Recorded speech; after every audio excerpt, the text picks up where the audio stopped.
समय समय पे कुछ कुछ लोग भारत माता की जय कहते हैं, डरते डरते कहेंगे। जैसे जैसे राष्ट्रवाद का पारा इस देश में बढ़ेगा, मुझे पूरी उम्मीद है गद्दार भारत माता की जय भी कहेंगे, वंदे मातरम भी गाएंगे।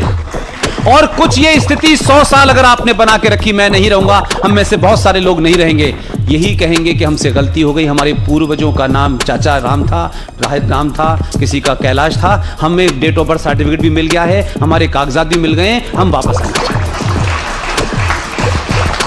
लेकिन इस स्थिति को समाज को बना के रखना है।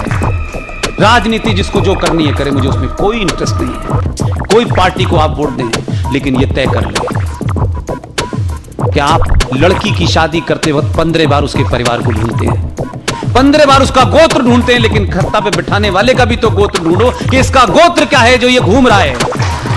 उसका गोत्र नहीं पूछा आपने, तो अब वो जो है जनेऊ लेके घूम रहा है बेचारा। उसकी समझ में नहीं आ रहा अंदर पहनूं बाहर पहनूं, कैसे पहनूं, गर्दन में पहन रहा है, कमर में पहन रहा है, इतना उलझ गया है कि उसकी समझ से बाहर हो गया। आपकी ताकत ने कुछ लोगों को जनेऊ पहनने पे मजबूर कर दिया, आपने उनसे कहा नहीं पहनो, पहन रहे हैं। और कुछ लोग जिनको यह गलतफहमी थी कि हम जिसे फतवा दे देते हैं वही जीताएगा, वो जामा मस्जिद का इमाम बार बार दरवाजा खोल के देख रहा है, कोई फतवा लेने आया? वहां कोई जा ही नहीं रहा है, वो भी बेरोजगार हो गया है। ये दो मैं एग्जाम्पल इसलिए दे रहा हूं कि आपने 14 के बाद 1000 शिकायतें हो सकती हैं सत्ता से आपकी।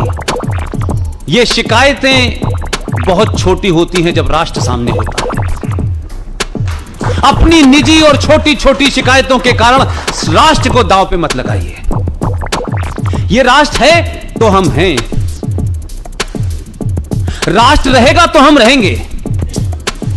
जब राष्ट्र ही नहीं रहेगा तो मेरे और आपके रहने का मतलब क्या है? करोड़ों लोग ऐसे रह रहे हैं जिनका कोई वतन नहीं है। इसलिए जो आपने गलतियां की, जो आपसे भूलें हुई, किन्हीं कारणों से हुई, उन सबको थोड़ी देर के लिए ताक पर डाल दीजिए और अपने समाज में जो चले गए हैं उनका हाथ पकड़िए। सामाजिक तौर पे सिर्फ हाथ पकड़िए। वो हजारों साल से नहीं बदले, अभी भी नहीं बदलेंगे और आपके साथ खड़े हो जाएंगे।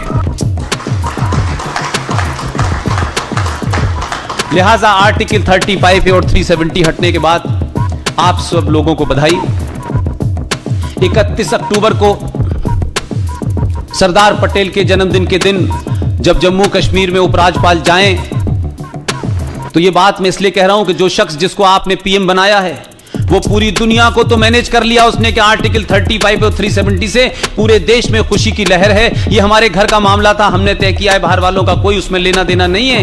लेकिन 2.5 लाख लोगों की रैली बांग्लादेश में निकल रही है कि 370 कैसे हटाया। उनसे पूछो, तुम्हारी ये औकात कहने की इसलिए है कि हमने तुम्हें बसा दिया था। तुम इस लायक नहीं थे कि तुम लड़ सकते, हमारी सेनाओं ने तुम्हें जाके बचाया और तुम्हारा मुल्क बनाया। अब तुम हमको बता रहे हो कि 370 क्यों हटाया? हम नहीं होते तो तुम होते ही नहीं। इसलिए भारत के तमाम उन नागरिकों को जो मेरी बात सुन रहे हैं और गुजरात के लोगों से खास तौर से मैं बार बार कहता हूं, फेसबुक पे और इंटरनेट पे बधाई देने का समय नहीं है। 31 तारीख को प्रण करें कि अपने शहर के सबसे बिजी चौराहे पर 100 लोग हों, 5000 लोग हों, 5 लाख लोग हों, मोमबत्ती लेकर के देश की सरकार को धन्यवाद दीजिए कि उसने एक ऐसी धारा को हटाया जिससे सनातन संस्कृति बचेगी, जिससे यह देश बचेगा। यह आप कैसे करेंगे, किस तरह करेंगे, यह आपको तय करना है। पूरे देश के लोगों को सड़कों पर निकल के आना चाहिए और कहना चाहिए कि यह एक ऐसा काम है जिसे दुनिया को दिखाना है। आप सरकार पे कोई एहसान या सरकार को थैंक नहीं देने जा रहे हैं, दुनिया को दिखाना है कि हमारे शख्स ने जो काम किया है हम उसके साथ हैं। और ये 90 करोड़ जनता और 130 करोड़ जो लोग हैं ये भारत के साथ हैं, प्रधानमंत्री के साथ हैं। लिहाजा सड़कों पर निकल के आपको दिखाना होगा। आप लोगों ने मेरी बात सुनी, ठहर के साथ सुनी, बहुत बहुत शुक्रिया, thank you very much. Bharat